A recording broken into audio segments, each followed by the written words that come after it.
And joining me now to take a look at the impact the coronavirus is having on the economy here and abroad is Rachel Bovard. She is Senior Director of Policy at the Conservative Partnership Institute. Rachel, welcome back. So the coronavirus, it isn't just a health issue now, it's really impacting the global economy. Do you think, in your opinion, are we on the verge of a global recession?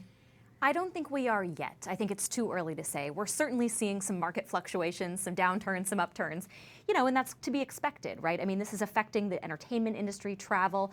All of that is about 7% of the U.S. GDP. And so when people cut back on that, it takes an economic hit. But in terms of the long-term sustained impact, it's just too soon to tell. Yeah. Do you think we're going to continue this volatility in the stock market?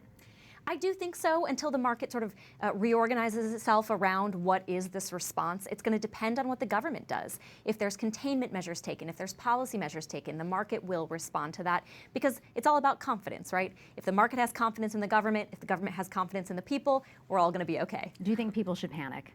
I don't think it's time to panic. I think caution is always a good, prudent measure to take, right? Wash your hands, don't touch your face, stay as far away from each other as we are, and don't go to work if you're sick. Stay home if you're sick. The Federal Reserve cut interest rates last week, but that did little to calm the fears in the markets right now. What do you make of the proposed payroll tax cut, and do you think that's going to have an impact? Well, it doesn't seem to be getting much traction on Capitol Hill. Lawmakers seem to dismiss it out of hand. I do think that would be a longer-term measure than where we are right now. If this virus continues to spread over months, if we do see supply chain issues, we aren't able to produce certain medications or goods, then I think it's going to be time for a sustained policy response. But again, I don't think we're there yet. Yeah. Another idea that I know you know about that was floated is the expansion of paid sick leave. What do you make of that, and how would that work if implemented?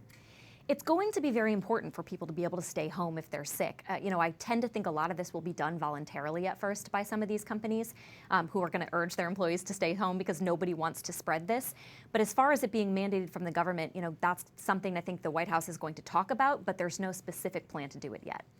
You had mentioned a lot of industries that are being impacted by the coronavirus and maybe some relief that's needed for those industries. Do you think that we're going to have, maybe have some bailouts coming like we did with the financial crisis? Yeah, it's certainly being discussed because, again, it's not clear if some of these entertainment or the airline industry can survive a long-term sustained outbreak of coronavirus.